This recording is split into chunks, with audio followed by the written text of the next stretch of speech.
ఒక చిన్న గ్రామంలో మీరా అనే పేద తల్లి తన చిన్న కొడుకు అర్జున్తో కలిసి జీవించేది.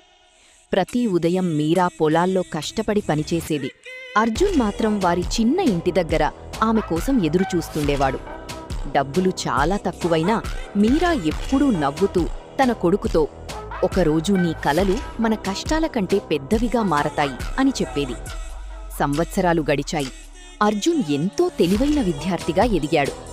ఒక వర్షపు రాత్రి ఇంట్లో విద్యుత్ లేకపోవడంతో వీధి దీపం కింద కూర్చుని చదువుకుంటుండేవాడు.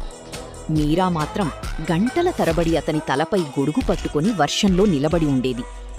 కొన్ని సంవత్సరాల తర్వాత అర్జున్ నగరంలో విజయవంతమైన డాక్టర్ అయ్యాడు.